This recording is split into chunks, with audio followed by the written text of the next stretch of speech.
과거에는 입지만 좋으면 다 끝났어요. 왜냐면 그때는 이제 수요가 워낙 많고 공급이 적을 때라서 공급이 있는 입지면은 그냥 좋은 입지가 됐었는데 지금은 공급이 점점 많아지다 보니까 이제 물건 중에서 선택을 할 여지가 생긴 거예요. 과거보다는.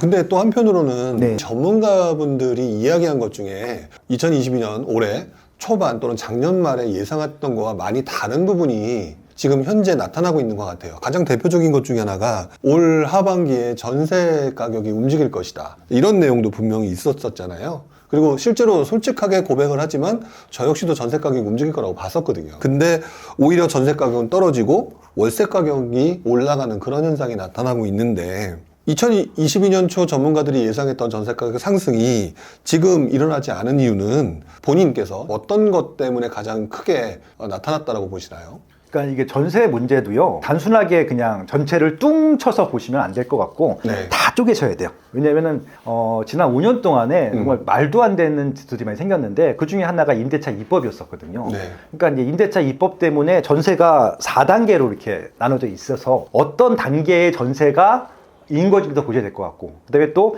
2021년도 같은 경우는 정말 말도 안 되는 전세 또 폭등시장이었었거든요. 2020년 하반기 때부터. 네네. 그래서 결국 2020년 이후에 계약한 전세 물건들하고 그 전에 계약한 물건들과 또 분리하실 필요가 있을 것 같고요. 좀 굉장히 여러 가지 섞여 있는데 일단 정리 하나하나 좀 해드릴게요. 결국은 지금 가장 전세에 문제가 생기게 된 것은 금리가 올라서 어쩔 수 없이 지금 재계약을 하시는 분들 중에서는 하향으로 갈 수밖에 없는 이유 중에 하나가 그런 이유도 있다는 것들이고, 그리고 실질적으로 이사를 가셔야 되는데 못 가시는 분들도 결국은 이제 유지를 해야 되다 보니까 월세로 바뀌는 경우도 있고, 아니면 네. 전세 보증금을 유지한 상태에서 추가적인 월세를 내시는 분들이 있고, 뭐 이렇게 좀 바뀌고 있는데, 네. 그러니까 전세가 하향하고 있다라고 하시는 분들 중에서는 아마 2020년도, 2021년도에 정말 꼭지에서 계약하신 분들 같은 경우는 역전세가 났겠죠.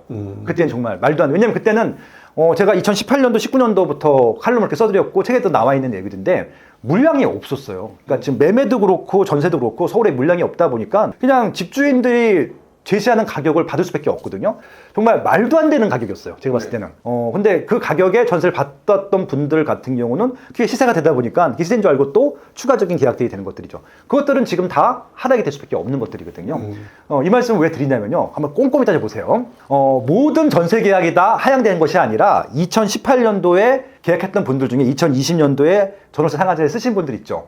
이분들은 전월세 지금 올려주고 계시거든요. 네. 그러니까 지금 케이스 바이 케이스라고 하는 것들이죠. 그러니까 지금 2020년도 이후에 계약하신 분들은 역전세가 난 것 맞고 하락한 것이 맞는데 2018년도에 계약하셨던 분들이 2020년도에 임대차 입법을 쓰신 분들 같은 경우는 올려주셔야 돼요. 그러니까 지금 섞여 있거든요. 그러니까 이것들도 케이스 바이 케이스로 봐야 되는 것들이고요. 그리고 전세가 빠져서 월세로 가는 것이 아니라 그 전세 금액을 줄 수가 없어서 월세 가시는 분들도 꽤 많다는 말씀입니다. 그러니까 이것들은 정말 케이스 바이 케이스로 서울도 다 달라요. 그러니까 강남구 스토리가 다 다르고 도봉구 스토리가 다르기 때문에 단순하게 하향을 하고 있다라고 또 편견을 하고 싶지는 않고, 하향하는 건 100%예요. 2020년 이후에 계약하셨던 분들은 하향할 수밖에 없죠. 그러니까 기준을 2020년으로 그쵸, 봤을 그쵸. 때 예, 그렇습니다. 생각해보니까 저도 그러네요. 그 이전에 계약을 했었던 저 같은 경우는 올 초에 네. 올 6월인가 7월인가 사실 전세금이 올려서 받았어요. 저도 올려서 받았어요. 근데 오히려 지금 말씀하신 것처럼 네. 2020년 네. 요때 좀 과도한 그 당시 이제 왜곡된 현상 때문에 올라갔던 그 전세 보증금에 해당되는 금액은 오히려 반대로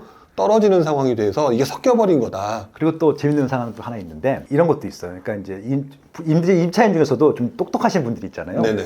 임대차 입법을 안 써요. 왜요? 나중에 쓰려고. 아 나중에? 그래서 2020년도에 확 올려주신 분들도 있어요. 그분들은 이제 또 확 떨어졌으니까 돌려받을 수 있는 분들도 있잖아요. 그러니까 이거는 그 계약이라고 하는 것은 네. 1대1 개인적인 베이스이기 때문에 정말 히스토리가 다 다르거든요. 그것들을 그러니까 빠졌다라고 봐야 되는 것들이 올라갔다 봐야 되는 것은 케이스 바이 케이스로 다 분석을 해봐야 된다. 그렇게 좀 정리하고 싶네요. 예. 그러면 어떻게 보면은 우리가 이제 그 2022년 하반기에 전세 가격이 올라갈 거다라고 얘기했던 것들은 이제 투자자들이나 이런 분들이 기대 심리가 좀 있어서 그랬었던 거긴 한데, 그리고 이제 약간 처음에 말씀드렸지만 결정적으로 그 올라갈 거라고 했던 것들은 제가 틀리지 않았다고 생각을 해요. 네. 왜냐면 분위기가 그랬었으니까. 근데 지금 문제는 뭐가 생겼냐면은 금리가 단기간에 이렇게 많이 올라갈 거라고 상상을 못했었거든요. 그러니까 변수가 튀어나왔다. 거의 3배 올랐어요, 금리가. 단기간에 1년 동안에 2021년도, 2022년도에 금리가 3배 정도 오르다 보니까 아까 말씀드렸잖아요. 이게 집주인에 의해서가 아니라 그 임차인들이 그냥 월세를 선택하는 경우들이 많거든요. 어차피 전세자금 대출을 받아야 되는데 차라리 네네. 월세를 올려주는 게 전세자금 대출보다 더 합리적으로 생각하시는 분들이 있기 때문에, 그러니까 이것은 저희가 예측할 수 있는 부분들이 아니잖아요. 그렇죠. 그냥 파월이 FOMC에서 4번 연속 자이언트 스텝을 할 거라고 누가 예상했겠습니까? 네네. 그건 전혀 몰랐던 것들이잖아요. 그럼 오히려 지금 뭐 공급이 엄청나게 늘어난 것도 아니고 그러면 이런 지금 금리 인상이라든지 이런 부분이 어느 정도 해결이 되는 상황이 이어진다면 다시 한번 전세 가격이 올라갈 수 있는 부분도 있겠네요. 저는 금리 문제만 해결되면 올라갈 거라고 봐요. 특히 서울 같은 경우는. 또 전국이 다 올라간다 이렇게 생각하시면 안 되고요. 공급과 수요가 있잖아요. 네네. 서울은 늘 대기 수요가 있거든요. 서울이 지금 수요가 없어 보이는 것은 비싸기 때문에 그렇지 다른 이유는 없어요. 근데 비싸기 때문에 자기가 할 수 있는 조건 내에서 선택을 하는데 지금 서울을 선택할 수 없는 조건의 분들이 많으신 거라고 봐주시면 될 것 같거든요. 근데 네네. 이제 다시 한번 정상적인 시장이 되면은 서울은 또 대기 수요가 많기 때문에 또 들어오려고 하겠죠. 근데 서울은 또 공급이 한정돼 있으니까 올라갈 수밖에 없는 것들이고 그러니까 지금 또 크게 조정이 되고 있는 것들은 또 바닥을 또 빨리 치게 되면 또 반등할 가능성이 높은 것들이고 그렇게 봐야지 지금 단기간에 몇 건 거래가 됐다는 이유만으로 이렇게 지속될 것이다. 그렇게 전망하는 것은 좀 옳지 않은 전망입니다. 그러니까 현재로서는 조금 역전세 난도는 발생하는 건 맞지만 그렇죠. 예. 시간이 지나면 어느 정도 다시 원래대로 회복할 가능성이 좀 높다 이렇게 봐도 되겠네요. 그렇죠. 알겠습니다. 자, 그리고 지금 이제 전반적으로 큰 그림에 관련된 얘기를 했었는데 이제부터는 조금 더 구체적으로 좀 들어가 봐야 될 것 같아요. 예전부터 우리 빠시용님 하면 입지 전문가라는 이미지가 상당히 강하죠. 최근같이 뭐 가격이 떨어진다 언론에서 계속 나오고 있는데 역시 마찬가지로 그럼에도 불구하고 입지라고 하는 건 변함이 없다라고 지금 보시는 건가요? 어차피 이제 입지라고 하는 것들에 대해서는 입지가 네. 다른 부동산의 모든 것들을 설명해 준다고 생각을 하고 있기 때문에 그렇고요. 저는 제일 중요한 게 이제 수요입니다. 수요. 그러니까 제가 수요. 이제 수요 조사를 하는 사람이고 네. 그것만 하다 보니까 수요에 가장 큰 영향을 주는 것이 무엇이냐라고 봤을 때는 입지가 지금까지는 거의 결정적인 역할을 했기 때문에 입지가 좋다고 하는 것들이 수요를 자발적으로 찾아오게 하는 힘이었었거든요. 그래서 이제 그래서 입지를 보자고 했던 것들이었었고 네. 그래야 이제 미래 가치를 우리가 파악할 수 있으니까. 네.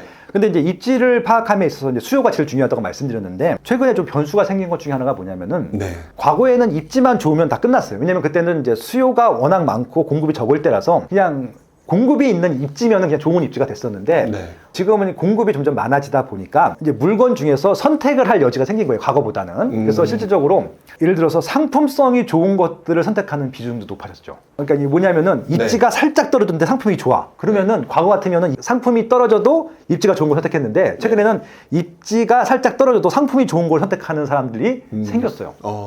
예, 그 미미한 변화긴 한데. 네네. 그럼에도 불구하고 네. 입지가 결정적인 것들이라고 하는 것들이 대세가 바뀐 건 아닌데 조금 선택에 있어서 좀 스펙트럼이 다양해지고 있다라고 하는 것들이고요. 결국은 이제 상품과 입지를 비교할 때 입지가 예전에는 99%였다면은 지금은 90%, 10% 정도 상품성도 봐야 된다. 그 정도로 보시면 될 것 같습니다. 그럼 여전히 입지의 중요성은 뭐 변함은 없는 것 같은데 그렇죠. 약간 좀 세부적으로 들어가게 되면 뭔가 미묘한 변화는 좀 있는 것 같다. 예, 아마 이 변화는 조금씩은 더 증가할 것 같긴 해요. 자, 그 다음에 질문을 또 드려보도록 하겠습니다. 일단 뭐 입지는 중요하다. 뭐 우리가 일반적으로 생각할 때 서울이 되게 사람들이 되게 관심이 많은 그런 곳이라고 볼 수가 있는데 되게 말들이 많은 것 같아요. 서울 같은 경우는 입지가 중요하다. 그래서 서울이다. 근데 또 한편으로는 서울에 인구도 줄지 않느냐. 네. 뭐 이렇게 얘기하시는 분들도 있고 또 반대로 공급이 부족하기 때문에 계속 오른다. 이런 얘기들이 있다 보니까 이제 막 부동산 시장을 공부를 시작하신 분들은 양극단에 있는 이 서로 얘기들이 머릿속에 들어오면서 막 혼란스러워하고 헷갈려 하시는 것 같아요. 네. 그냥 단도직입적으로 서울의 위상 여전히